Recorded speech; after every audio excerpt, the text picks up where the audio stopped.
आज मैं इस वीडियो में अपना एक्सपीरियंस शेयर करूंगी कि मैंने डीएलएड फर्स्ट ईयर के अंदर अपना कॉपी कैसे लिखा था जिससे मुझे 850 नंबर अचीव हुए थे। क्योंकि अच्छा कॉपी लिखना बहुत ही इम्पैक्ट करता है अपने मार्क्स को बूस्ट करने के लिए। क्योंकि जब कॉपी जो चेक करता है तो उसका माइंड अगर कॉपी देखकर खुश हो गया तो वो कॉपी में बहुत अच्छा नंबर देगा। वो जो एग्जाम चेक में कॉपी चेक करता है, जो कॉपी चेक करने वाले एग्जामिनर होते हैं, वो आपकी कॉपी को थॉरोली नहीं पढ़ता, क्योंकि उसके पास इतना टाइम नहीं होता है कि वो अपना आपका कॉपी पढ़ेगा पूरा लाइन बाय लाइन कि आपने क्या लिखा है। वो बस देखता है कि आपने कॉपी किस वे में सजाया है, जिससे वो आपको वो बहुत अच्छा मार्क्स दे सके। कि आपने एग्जाम में कैसे कॉपी लिखा है, किस वे में लिखा है, किस तरीके से लिखा है, वो सब देख करके वो आपको बहुत अच्छा नंबर देता है। वो थॉरोली कभी भी उतना उसके पास टाइम नहीं होता है कि वो आपका कॉपी चेक करे, पढ़े थॉरोली।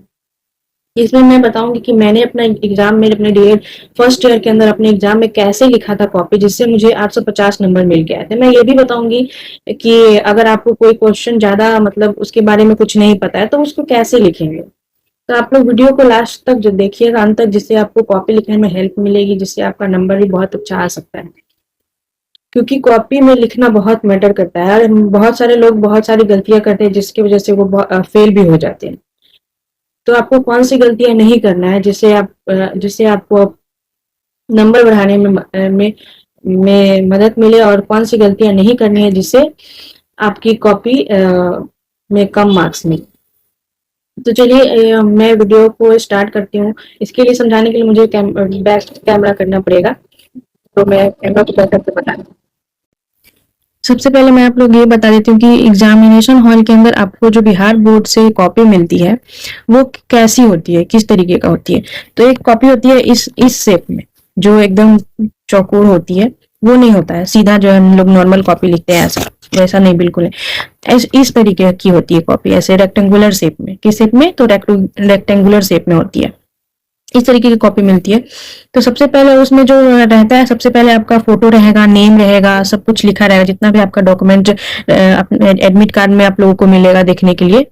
तो जितना भी एडमिट कार्ड में रहता है, रजिस्ट्रेशन रहता है, रोल नंबर रहता है, आपका नेम रहता है, ये सब कुछ ओएमआर ये सब में सबको भरना पड़ेगा आपको। जितना होगा गोला गोला करके भरना होगा। पहले तो सबसे पहले आप लोग को यही काम करना है कि एग्जाम में आपको ये सारा डॉक्यूमेंट फिल कर लेना है। नहीं तो अगर आप अच्छे से फिल नहीं करेंगे तो आपका कॉपी पेंडिंग में जा सकता है या फिर उसका रिजल्ट ही नहीं आएगा। तो सबसे पहला काम आप लोगों को फर्स्ट पेज ऊपर में ही दिया रहता है आपका सब कुछ।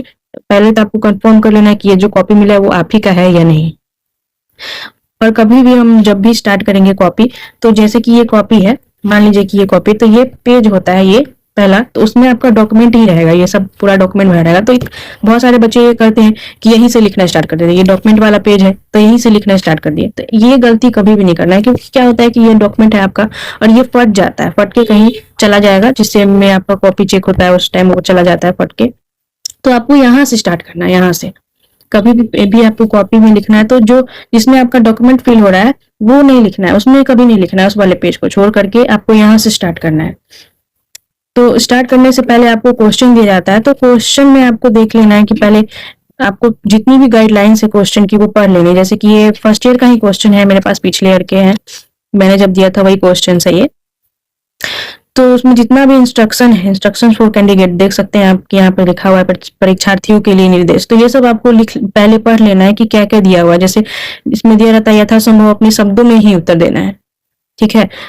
यह प्रश्न पत्र 2 खंडों में, यानी खंड क और खंड ब, जिसमें कहने का मतलब है कि पहला खंड क में रहता है लघु उत्तरीय प्रश्न, जिसमें आपको 75 से 100 शब्दों में उत्तर देना है। इसमें 6 क्वेश्चन रहते हैं।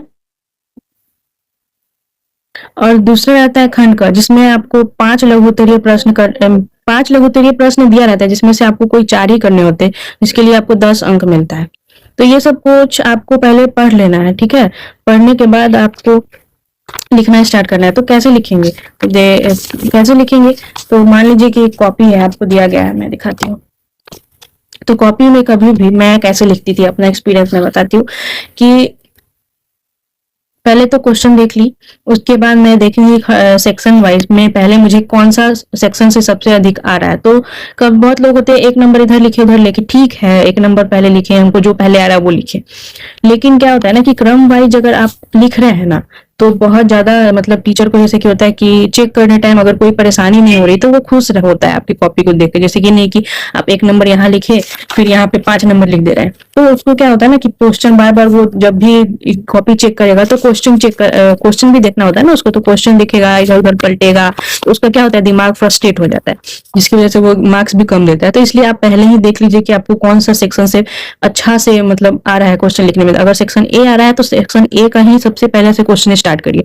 अगर बी आ रहा है, सेक्शन बी से अच्छा से आ रहा है तो सेक्शन बी से ही स्टार्ट करिए। अगर एक लेयर में होगा ना आपका कॉपी लिखा हुआ, एक वे में क्वेश्चन आंसर लिखा हुआ, तो उसको चेक करने में, जो एग्जामिनेशन होता है उसको चेक करने में बहुत इजी पड़ता है, तो वो आपका नंबर बहुत अच्छे से देगा।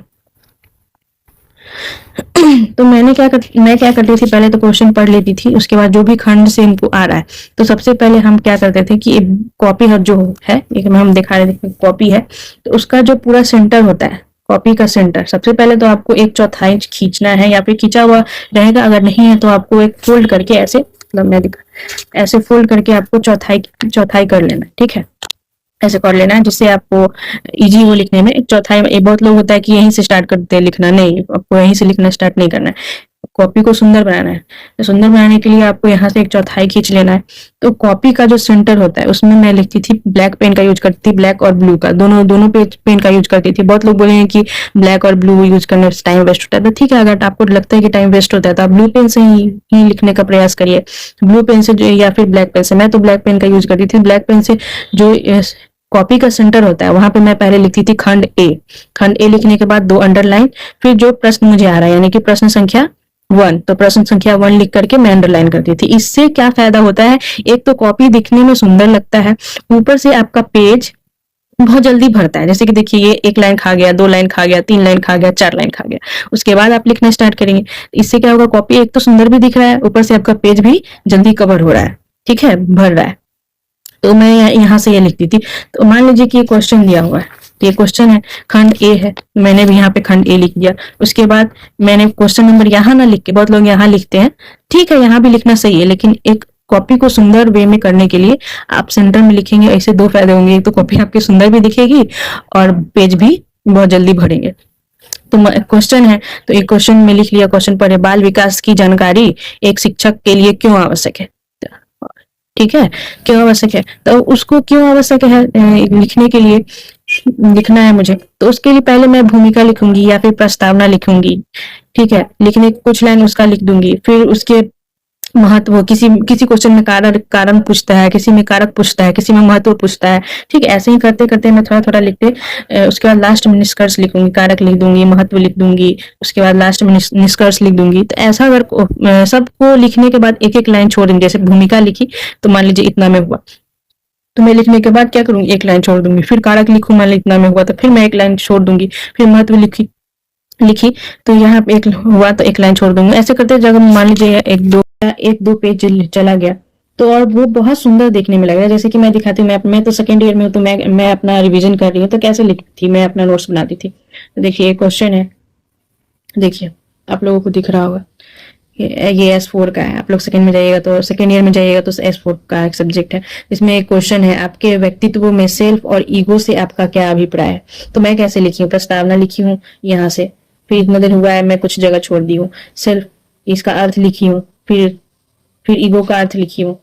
ऐसे ही करते करते देखिए कितना सुंदर दिख रहा है, देख सकते हैं आप लोग, लास्ट में निष्कर्ष करके। तो ऐसा अगर किसी को कॉपी मान लीजिए दिख जाएगा तो कोई भी आपको मार्क्स देने से कतराएगा नहीं, बहुत अच्छा मार्क्स देगा। अब मान लीजिए कि आपको ऐसा लिखना ही नहीं आ रहा है कि भूमिका में कोई क्वेश्चन ऐसा भी होता है जो आपको समझ ही में नहीं आएगा कि इसमें हम क्या लिखे, तो क्या उसको क्या करना है, आप कभी भी लिख भी रहे हैं तो मान लीजिए उसको डिनोट नहीं करेंगे कि प्रस्तावना क्या है, कि क्या भूमिका है, तो अब मान लीजिए लिखना स्टार्ट करते हैं तो कुछ मतलब लाइन लिख लेते हैं। तो क्या होता है कि एक पैराग्राफ कहने का मतलब होता है, मान लीजिए आप यहाँ से यहाँ तक लिख रहे हैं, यहाँ से यहाँ तक लिखे, तो जहां पे भी है या फिर कुछ फुल स्टॉप आता है तो उसके बाद आप एक लाइन छोड़ करके फिर वहां से दूसरा टॉपिक्स टाइप का लिखने लगे, फिर वो कुछ देर हो जाता है तो एक लाइन छोड़ करके फिर एक, तो उससे भी क्या होता है, देखने में कॉपी अच्छा लगता है।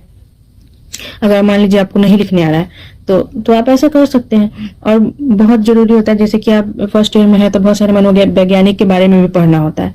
तो मनोवैज्ञानिक ने ऐसा कहा है, ऐसे जैसे मैंने लिखा हुआ मनोवैज्ञानिक सिगमंड फ्रायड के अनुसार, तो उसको मैंने हाईलाइट कर दिया है। या फिर ब्लैक पेन से कर दिया है, जिससे आप जो कॉपी चेक करने वाला उसके दिमाग में ये सब चीज क्या होता है, क्लिक होता है कि हाँ बच्चा को पता है, जानकारी है। तो ऐसा कॉपी लिखने से बहुत अच्छा इंप्रेशन जाता है जो कॉपी चेक करता है। और बहुत सारे क्वेश्चन ऐसे होते हैं जिसमें डायग्राम बनाना होता है। डायग्राम कहने का मतलब जैसे कि मान लीजिए कि देखिए, जैसे कि ये डायग्राम मैंने किस तरह के बनाया है, जैसे कि आप लोग पढ़े होगा हिंदी का शिक्षण शास्त्र, उसमें होगा कि बच्चे को भाषा कौशल का विकास कैसे होता है। तो बच्चों में भाषा कौशल का विकास 4 माध्यमों से होता है। तो मैंने इसको डिनोट कर दिया है अपने ऐसे। पहले होता है सुनना, बोलना, पढ़ना, लिखना। अगर आप इस तरीके से डायग्राम बना के बताते हैं, दिखाते हैं, तो जो कॉपी चेक करने वाला होता है उसके अंदर बहुत अच्छा इम्पैक्ट पड़ेगा कि आपको अच्छा मार्क्स मिलेगा।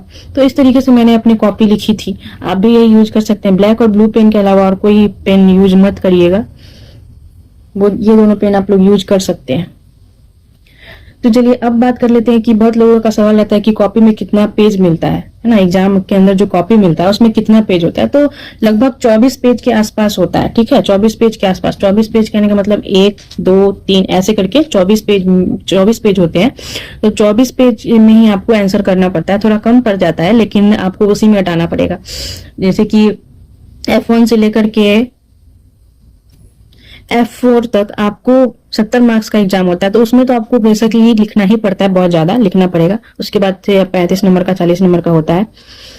तो उसमें क्या करेंगे, तो सबसे पहले खंड ए में जितना 6 क्वेश्चन बनाना होता है, तो 6 क्वेश्चन में से आप 4 क्वेश्चन को 2 पेज में लिखिए। जैसे कि ये 1 पेज और 1 पेज, ये हो गया 2 पेज, 2 पेपर 2 पेज में लिखिए। फिर उसके बाद दूसरा क्वेश्चन यहाँ से लिखिए। ठीक है, दूसरा क्वेश्चन ये हो गया। तो ऐसे करते करते 4 क्वेश्चंस को, पूरे टोटल 4 क्वेश्चंस को आप क्या करिए कि 2 पेज में लिखिए। और जो 2 क्वेश्चन है उसको 1.5 पेज में लिखिए। जो 2 क्वेश्चन बचेगा उसको 1.5 पेज में लिखिए, जो 5 नंबर वाला है। ठीक है, 5 नंबर वाला, कितना नंबर वाला, 5 नंबर वाला। 5 नंबर वाला क्वेश्चन को आप, पहला 4 क्वेश्चन को आप लिखेंगे किसमें, 2 पेज में, किसमें 2 पेज में लिखेंगे। ठीक है, और जो 2 क्वेश्चन और बचेगा उसको आप 1.5 पेज में लिखिए। तभी आपको जाकर के जो 10 नंबर वाला क्वेश्चन होगा, जो 10 नंबर वाला क्वेश्चन होगा उसके लिए आप पेज बचा पाइएगा। तो जो 10 नंबर का पेज वाला क्वेश्चन होता है उसमें से आपको 5 में से 4 करने होते हैं। 5 में से सिर्फ 4 ही करने होते हैं। ठीक है, तो 4 करने के लिए आपको कम से कम 10 नंबर का है तो 3 पेज तो लिखना ही पड़ेगा। ठीक है, 3 पेज लिखना ही पड़ेगा। तो जब ऐसा करेंगे कि जो 5 नंबर वाला क्वेश्चन है उसको जब तक आप 4 क्वेश्चन को 2 पेज में और 2 क्वेश्चन को 1.5 पेज में नहीं लिखेंगे तो आप 10 नंबर वाला क्वेश्चन के लिए 3 पेज नहीं ला पाएंगे 70 नंबर वाले एग्जाम में। ठीक है, 70 नंबर वाले एग्जाम में आप क्या करेंगे, यही मैंने भी यही रणनीति किया था, तभी जाके मेरा क्वेश्चन पूरा अटेम्प्ट हो पाया था। नहीं तो ऐसा लगा था कि क्वेश्चंस कहीं छूट न जाए। हाँ, और एक गलती ये नहीं करना है कि आपको कोई भी एनी सिचुएशन में कोई भी क्वेश्चंस आपको नहीं छोड़ने हैं। मैंने देखा है, जब मैं एग्जाम देने गई थी तो मेरे जो पिछले ईयर के जो मतलब दीदी भैया लोग थे वो आए थे हम लोग के साथ एग्जाम देने। तो उनके बैक लगा था तो इसलिए दोबारा देने के लिए आए हुए थे। तो वो बोल रहे थे कि मेरा क्वेश्चन छूट गया था जिसकी वजह से ऐसा हुआ था। तो जिसका क्वेश्चन अगर छूट जाता है ना, उन्हीं का अधिकतर बैक लगता है, वो फेल होते हैं। क्योंकि अगर ये तो 1 लाइनर क्वेश्चन है नहीं कि आप एक सही किए तो 1 ही नंबर मिलेगा। ये तो मतलब 10 नंबर वाला क्वेश्चन, अगर आप कुछ भी लिख के लाते हैं तो 10 में से नहीं कुछ तो 2 नंबर तो देगा। 10 नंबर का है, 4 नंबर देगा, 5 नंबर देगा। इसीलिए आपको क्वेश्चंस एक भी छोड़ने नहीं है। ठीक है, एक भी क्वेश्चंस छोड़ने नहीं है, सारे के सारे अटेम्प्ट करके आने। जो अटेम्प्ट नहीं करता है उन्हीं बच्चा का क्या होता है, बैक लगता है। तो यही रणनीति थी मेरी, जिससे मैंने अपना कॉपी लिखा था, जिस तरीके से आपको बता दिया। ऐसे ही कॉपी लिखें और आप भी अपना स्कोर अच्छे से ला सकते हैं। तो आई होप आप लोगों को समझ में आ गया हो कि मैंने अपना कॉपी कैसे लिखा था ताकि मुझे इतना अच्छा मार्क्स मिल के आया था। तो यही रणनीति थी, इसी तरीके से मैं अपना कॉपी एग्जाम में लिखी थी फर्स्ट ईयर में, जिससे मुझे इतने अच्छे मार्क्स मिले थे। तो आप लोगों को ये सब बातों का ध्यान रखना है, जिससे आप लोगों का कॉपी मतलब अच्छे से लिखा है और एग्जाम में अच्छे नंबर आए। सब मैं फिर से बता दूंगी कि एक भी क्वेश्चंस आपको डीएलएड के एग्जाम के अंदर छोड़ के नहीं आना है, एक भी क्वेश्चंस। और वही लोग एक भी क्वेश्चंस छोड़ देते हैं तो उन्हीं का ही बैक लगता है। आपको कोई कुछ भी उस क्वेश्चन के अंदर उस टॉपिक से रिलेटेड कुछ भी तो जरूर ही लिख के लाना है। तो यही रणनीति थी। और कुछ लोगों का कमेंट आया था कि टेलीग्राम लिंक चाहिए, टेलीग्राम लिंक चाहिए। तो टेलीग्राम का लिंक अभी मेरा यूट्यूब से वेरिफिकेशन कुछ में प्रॉब्लम हो गया, जिसकी वजह से लिंक काम नहीं कर रहा है।